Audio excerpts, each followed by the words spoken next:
কণ্ঠটা শোনার সাথে সাথে অন্তরাত্মা কেঁপে উঠল শ্রাবণের। শ্রাবণ দ্রুত বেগে ঘরের ভেতর ঢুকে গেল। গিয়ে দেখলো একজন মহিলা মাটিতে একটা ছালার ওপর গুটিসুটি হয়ে শুয়ে জলে থরথর করে কাঁপছে আর পানি চাইছে। শ্রাবণ মহিলাটির সামনে গিয়ে মহিলাটার মুখের উপরে চুলগুলো কাঁপা কাঁপা হাতে সরিয়ে দিয়ে চিৎকার করে উঠল। শ্রাবণের চিৎকার শুনে শ্রাবণের লোকেরাও সবাই ভিতরে চলে এলো। শ্রাবণ দ্রুত মহিলাটিকে কোলে তুলে নিয়ে লোকগুলোকে বলল, তোমরা তাড়াতাড়ি গাড়ি রেডি করো, এখন হসপিটালে যেতে হবে। শ্রাবণের চোখে পানি গড়িয়ে পড়ছে মহিলাটিকে কোলে নিয়ে। যেন কেউ কলিজায় আগুন দিয়েছে শ্রাবণের। এতটা কষ্ট হচ্ছে ওর। শ্রাবণ দ্রুত মহিলাটিকে নিয়ে হাসপাতালের দিকে রওনা হলো। তারপর হাসপাতালে পৌঁছে ডাক্তারকে ডেকে বলল, ডাক্তার, যেভাবে পারেন যত টাকা লাগে আমি দেব, কিন্তু ওনার যেন কিছু না হয়। ওনাকে যত দ্রুত সম্ভব সুস্থ করে তোলেন আপনি। তার জন্য যা করতে হয় তাই করুন। শ্রাবণকে এত উত্তেজিত হতে দেখে শ্রাবণের অবাক হয়ে জিজ্ঞেস করলো, এ পাগলটা আপনি কি হয় মিস্টার শ্রাবণ? ওনাকে দেখতে মনে হচ্ছে ওনার কোনোভাবে ভিখারি হয়তো। ডাক্তারের কথা শুনে রাগে আগুন হয়ে গেল শ্রাবণ। তারপর ডাক্তারের দিকে অগ্নি দৃষ্টিতে তাকিয়ে বলল, খবরটা বলছি ডাক্তার, আর একবারও যদি ওনার সম্পর্কে আপনি একটি বাজে কথা বলেছেন তাহলে আপনাকে মাটির নিচে পুঁতে ফেলতে আমার এক ইশারায় যথেষ্ট। ভুলে যাবেন না আমি কে। আর ঢাকা শহরে আপনার মতো ডাক্তারের কোনো অভাব নেই। শ্রাবণের কথা শুনে ভয়ে শুকনো ঢোক গেল ডাক্তার। তারপর কাঁপা কাঁপা গলায় বলল, আই এম সরি মিস্টার শ্রাবণ, আসলে ওনার এমন পোশাক দেখে একটু কনফিউজ হয়ে পড়েছিলাম। আমি এখনই ওনাকে দেখছি, আপনি চিন্তা করবেন না। তবে একটা কথা জানার খুব ইচ্ছে, আসলে কে উনি আপনার?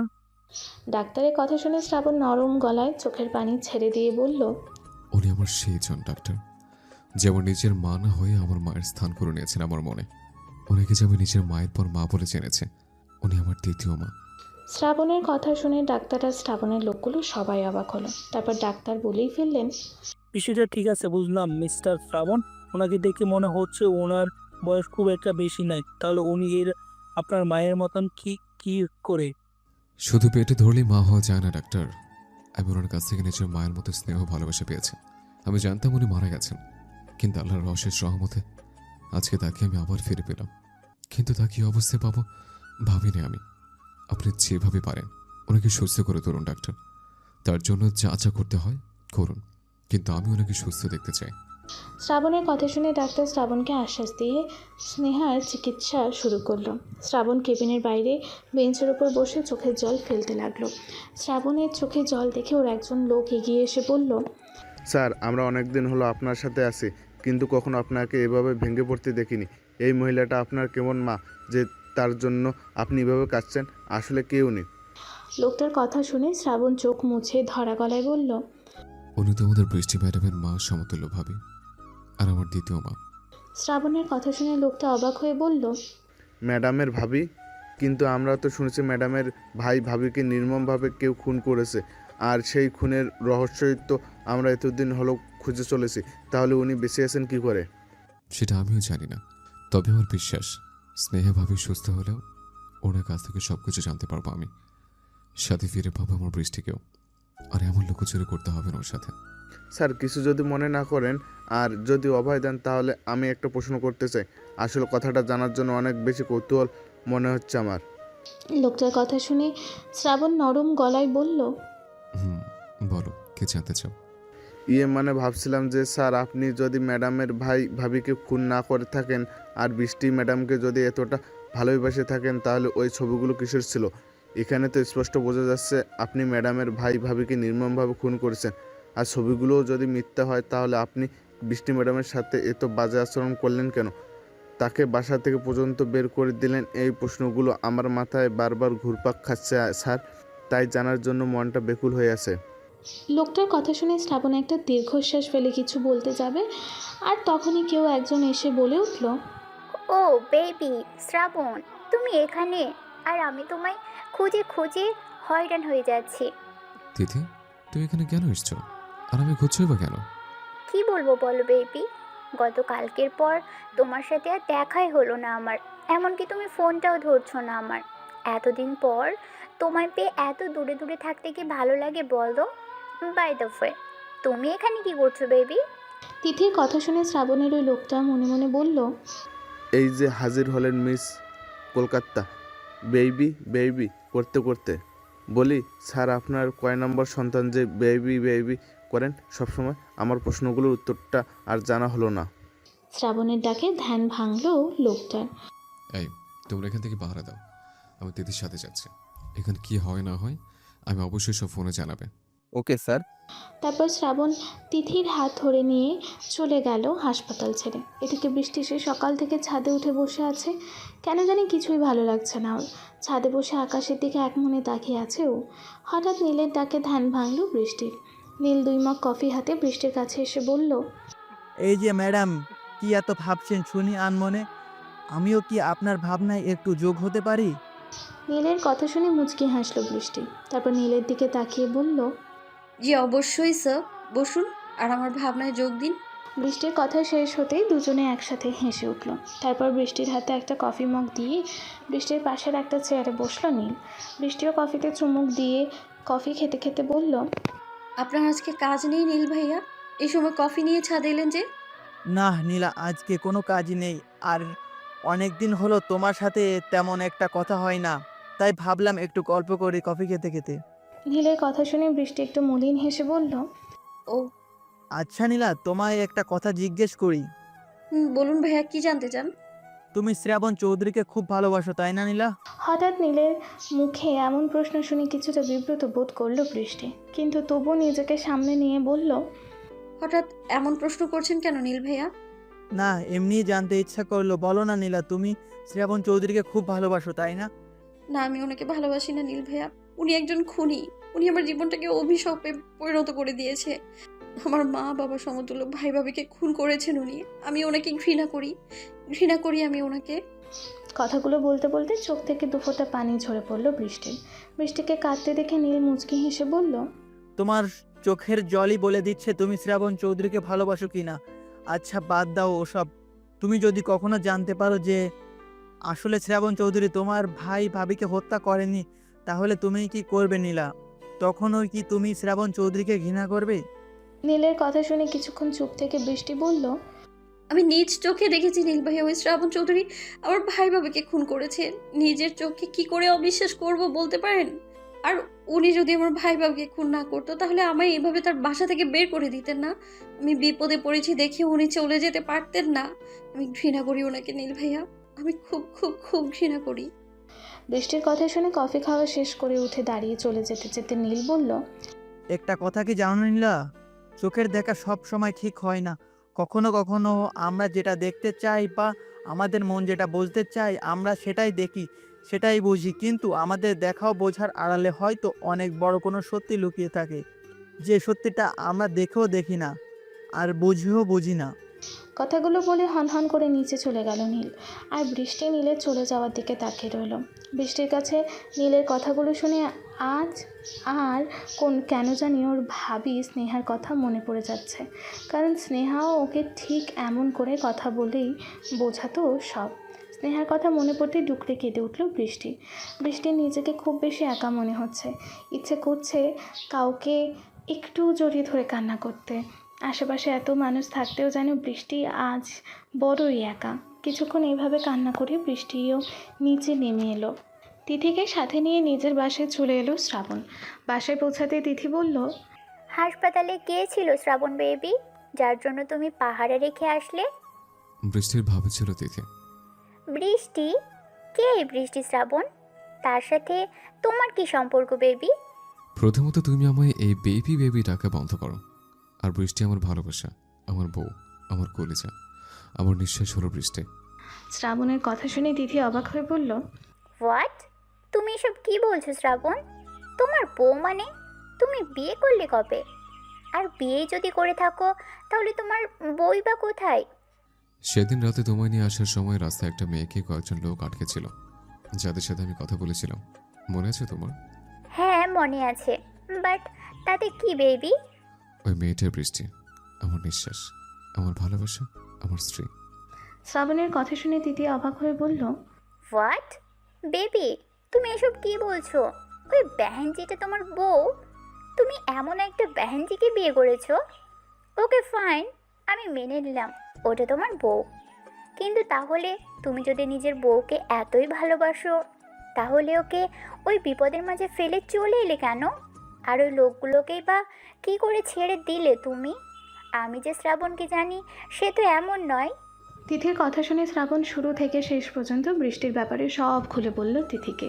তারপর বলল, তোমাকে কে বললো তিথি যে আমি ওকে ওই বিপদে ফেলে এসছে আর ওই লোকগুলোকে ছেড়ে দিয়েছে? আমি তো নিজেই দেখলাম তুমি সেখান থেকে চলে এলে। এখানে না জানার কি আছে শ্রাবণ? তুমি যা দেখতে চেয়েছ তা দেখেছ, কিন্তু তোমার দেখার আড়ালে যে অনেক কিছু ছিল সেটা তুমি দেখোনি। শ্রাবণের কথা শুনে তিথির চোখ ছোট ছোট করে আগ্রহ নিয়ে বলল, কি ছিল আমার দেখার আড়ালে শ্রাবণ? প্লিজ বলো আমায়, খুব জানতে ইচ্ছে করছে। তুমি হয়তো খেয়াল করোনি তিথি, আমি যখন ওই লোকগুলোর সাথে কথা বলছিলাম তখন ফোন হাতে মেসেজও করছিলাম। ম্যানেজ করছিলে? কিন্তু তুমি কাকে ম্যানেজ করছিলে শ্রাবণ?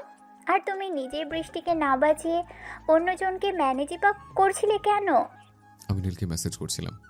নীল হলো সে ছেলে যে আমার পর বৃষ্টিকে সত্যিকারে ভালোবাসে, কিন্তু ওর ভালোবাসার কোনো খারাপ উদ্দেশ্য নেই, বরং ও আমায় শুরু থেকে হেল্প করে আসছে বৃষ্টিকে প্রোটেক্ট করার জন্য। আর সেদিন আমি না গিয়ে নীলকে পাঠিয়েছি, তার কারণ আমি এখন আমার বৃষ্টির কাছে অপরাধী হয়ে থাকতে চাই, ওর থেকে নিজেকে দূরে রাখতে চাই। বুঝলাম, কিন্তু তুমি ওই লোকগুলোকে ছেড়ে দিলে কি করে শ্রাবণ? যে লোকগুলো তোমার কলিজায় হাত দেওয়ার চেষ্টা করলো তাদের তুমি এমনি এমনি ছেড়ে দিলে? তিথির কথা শুনে বাঁকা হেসে শ্রাবণ বলল, তুমি হয়তো ভুলে গেছো তিথি, সেদিন তুমি আমি বাসায় নামিয়ে দিয়ে আবার চলে গেছিলাম, আর ওই লোকগুলোকে তাদের প্রাপ্ত শাস্তিও দিয়েছে। আমার কলিজার দিকে হাত বাড়ানোর সাহস দেখিয়েছে ওরা। ওদের মৃত্যু তো অনিবার্য ছিল। পরের দিন সকালে নিউজ দেখোনি? শ্রাবণের কথা শুনে তিথি বড় বড় চোখ করে বলল, ও মাই গড, তার মানে সেদিন সকালে যে 5 জন লোকের লোমহর্ষ মৃতদেহ দেখালো নিউজে, সেটা তোমার কাজ? তিথির কথা শুনে শ্রাবণ কিছু না বলে শুধু ডাবল হাসলো। শ্রাবণকে হাসতে দেখে তিথি বলল, রিয়েলি শ্রাবণ, বৃষ্টি মেয়েটার ভাগ্য অনেক ভালো, তাই তোমার মতো একটা লাভার পেয়েছে। সরি, তুমি তো লাভার নও, তুমি তো দ্য ডেঞ্জারাস লাভার। ইস, কেন যে আমার দিকে তোমার চোখটা পড়লো না কে জানে। তিথির কথা শুনে মুচকি হাসলো শ্রাবণ। তারপর তিথিকে উদ্দেশ্য করে বলল, তোমায় যে কাজ দিয়েছিলাম সেটা কত দূর এগোলো তিথি? কোনো খোঁজ করতে পেরেছো তুমি? ও হ্যাঁ, দেখেছো বেবি, তোমার লাভ স্টোরি শুনতে গিয়ে আসল কথাটাই ভুলে গেছি।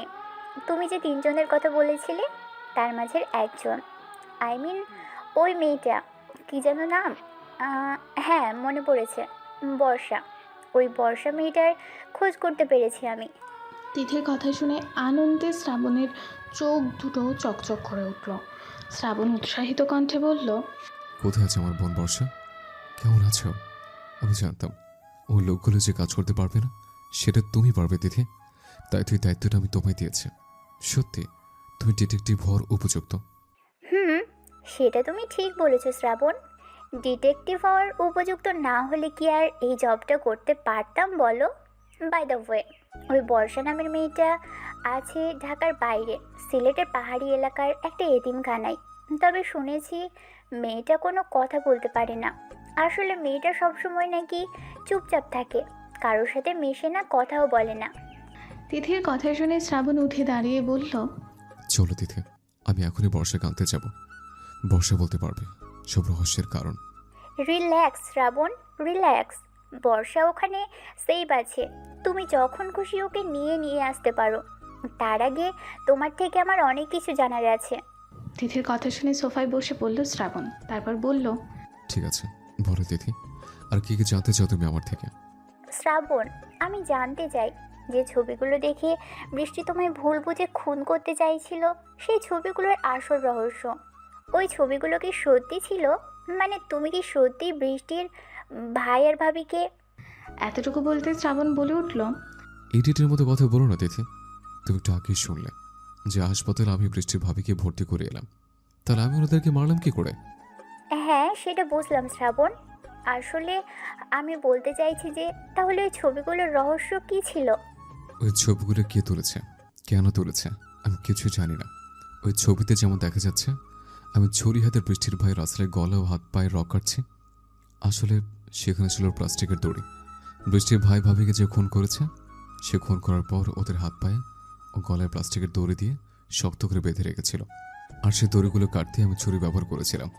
আর যে মহিলাটাকে আমি স্নেহভাবে মনে করেছিলাম, সে মহিলার মুখের উপর বড় একটা পাথর ছিল, সেটা আমি তুলে ফেলে দিই। আমার বিশ্বাস সেসব মুহূর্তে কেউ আড়াল থেকে ছবিগুলো তুলে সেটা কম্পিউটারে এডিট করে দড়িগুলো মুছে দিয়েছে, যে কারণে ছবিটা দেখে মনে হচ্ছে আমি বৃষ্টির ভাই ভাবির হাত ও পা এবং গলার রক কেটেছে আর পাথর মেরে মুখ থেতলে দিয়েছে।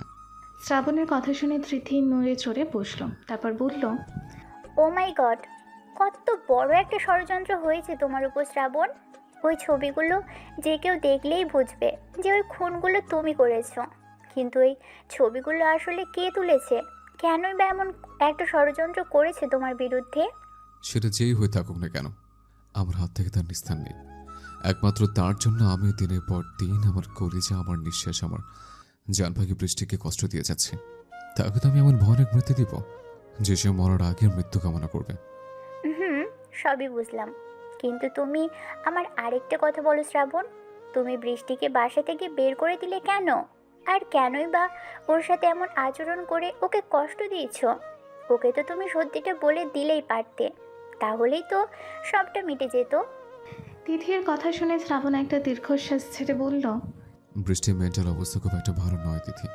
1 বছর আগে বড় ধরনের অ্যাক্সিডেন্টের কারণে ও মাথায় খুব আঘাত পায়, যার দরুন ওর স্মৃতিশক্তিও নষ্ট হয়ে যায়। আর যখন ওর স্মৃতি ফেরে তখন ওকে বাসায় নিয়ে আসার আগে ডাক্তার আমায় জানিয়েছিল বৃষ্টি যেটা বুঝতে চাইবে ওকে সেটাই বোঝাতে হবে। কোনো বিষয় ওর সাথে জোর করা যাবে না। ও যেটা বুঝবে, যেটা জানবে সেটাই করতে হবে। নইলে ওর ব্রেনে মানসিক আঘাত পেলে ওর কোমায় চলে যাওয়ার বা পাগল হয়ে যাওয়ার আশঙ্কা রয়েছে। ডাক্তারের এই কথাগুলো সেদিন আমি আর নীল দুজনে শুনে, আর ডাক্তারের কথা অনুযায়ী আমি বৃষ্টিকে বাসা থেকে বের করে দিই, ওর সাথে খারাপ আচরণ করি। কারণ বৃষ্টি তখন জানত আমি ওর ভাই ভাবিকে খুন করেছে। ওই ছবিগুলো দেখার পর আমি কোনো মতে বৃষ্টিকে সত্যিটা বিশ্বাস করাতে পারতাম না, তাই না চাইতে ওর সাথে এমন ব্যবহার করতে হয়েছে আমার। কিন্তু বিশ্বাস করো তিথি, যতটা কষ্ট আমি ওকে দিয়েছি তার চাইতে হাতের কোন বেশি কষ্ট আমার এইখানটায়, বুকের আমার এইখানটায় হয়েছে। কথাগুলো বলতে এক ফোঁটা পানি গড়িয়ে পড়ল শ্রাবণের চোখ থেকে। তিথি শ্রাবণের কাছে এগিয়ে এসে শ্রাবণের মাথায় হাত রেখে বলল, সত্যি শ্রাবণ, বৃষ্টি মেয়েটা অনেক কপাল করে তোমার মতো একটা ভালোবাসার মানুষ পেয়েছে। তুমি চিন্তা করো না, বৃষ্টি একদিন ঠিক তোমায় বুঝবে, আর তখন বৃষ্টিও তোমার কাছে ফিরে এসে তোমায় ভালোবাসবে। আমি সব সময় তোমার পাশে আছি শ্রাবণ, তোমার একজন শুভাকাঙ্ক্ষী ও বন্ধু হয়ে। কথাগুলো বলে একটু থেমে তিথি আবারও বলল, কিন্তু শ্রাবণ, তুমি বলছো বৃষ্টির ভাবি স্নেহাকেও মুখ থেতলে দিয়ে খুন করা হয়েছে, তাহলে এখন যাকে হাসপাতালে রেখে আসলে সে কি করে বেঁচে আছে? এটা আমিও ঠিক বুঝতে পারছি না তিথি। স্নেহভাবের জ্ঞান না ফেরা পর্যন্ত কোনো কিছু হিসেব মেলাতে পারছি না আমি। আমার বারবার এই প্রশ্নটাই মনে এসছে, ভাবি যদি বেঁচেই থাকেন তাহলে ওই মহিলাটা কে ছিল যাকে রাসেল ভাইয়ের সাথে মুখ থেতলে খুন করা হয়েছিল? এসব প্রশ্নের উত্তর একমাত্র বর্ষাই দিতে পারবে। শ্রাবণের কথা শুনে তিথিও শ্রাবণের সাথে একমত হলো। তখনই শ্রাবণের ফোনটা বেজে উঠল। শ্রাবণ ফোনের স্ক্রিনে তাকিয়ে দেখল নীল ফোন করেছে। শ্রাবণ ফোন ধরে বলল, হ্যাঁ নীল, বলো। শ্রাবণ ভাইয়া, নীলা আপনার বাসায় চলে গেছে আবার। আপনি কি বাসায় আছেন? হুম, আমি বাসায়। ও কখন বেরিয়েছে বাসা থেকে? বেরিয়েছে বেশ অনেকক্ষণ হলো, এতক্ষণে তো আপনার বাসায় পৌঁছে যাওয়ার কথা। ওকে, তুমি ফোন রাখো, আমি দেখছি। কথাটা বলেই ফোন কেটে দিল শ্রাবণ। তারপর মুচকি হেসে তিথিকে বলল, তিথি, তুমি এখন চলে যাও আর বর্ষাকে সিলেট থেকে নিয়ে আসার ব্যবস্থা করো। তা যাচ্ছি, কিন্তু ব্যাপার কি বলো তো শ্রাবণ, হঠাৎ তোমার মুখটা এত খুশি খুশি দেখাচ্ছে যে? কে আসছে বাসায়? আমার পাগলিটা আসছে আমায় পাগল করতে। মেয়েটা কেন যে বলছে না, ওকে পেলে আমি পাগল হয়ে যাই, তবুও বারবার আমায় পাগল করতে চলে আসে। হয়েছে, আর পাগল হতে হবে না। আমি বরং এখন যাই, তুমি তোমার পাগলির সাথে রোম্যান্স করো। কথাটা বলেই হাসতে হাসতে চলে গেল তিথি। আর শ্রাবণ মনে মনে বলল, অনেকদিন হলো তুমি এটা ছুঁয়ে দিয়ে না চান, আজকে তো তোমার রক্ষা নেই। আমি তোমার ছুঁয়ে দেব, আবার তুমি কিছু বুঝবেও না। কথাটা বলেই বাঁকা হেসে নিজের রুমে চলে গেল শ্রাবণ। একটু পর বৃষ্টি পা টিপে টিপে শ্রাবণের বাসায় ঢুকলো। তারপর সোজা চলে গেল শ্রাবণের রুমে। রুমে কাউকে না দেখে বৃষ্টি নিজের ওড়নাটা কোমরে বেঁধে কাজে লেগে পড়ল ছবিগুলো খুঁজতে। আর তখনই দরজা লাগানোর শব্দ পেল বৃষ্টি। ভয়ে ভয়ে দরজার দিকে তাকিয়ে বৃষ্টি দেখলো শ্রাবণ তৃষ্ণার্থ দৃষ্টিতে তাকিয়ে আছে ওর দিকে। পা থেকে মাথা পর্যন্ত বারবার চোখ বোলাচ্ছে শ্রাবণ। শ্রাবণকে দেখে মনে হচ্ছে শ্রাবণ নেশা করে আছে। শ্রাবণকে এইভাবে তাকিয়ে থাকতে দেখে ভয়ে বারবার শুকনো ঢোক গিলল বৃষ্টি। তারপর কাঁপা কাঁপা গলায় জিজ্ঞেস করলো, আপনি কখন এলেন? গল্পটির পরবর্তী অংশ আপলোড করা হবে আগামীকাল। আর হ্যাঁ, গল্পটি কেমন হলো তা অবশ্যই কমেন্টে জানাবেন। ভালো থাকবেন আপনারা।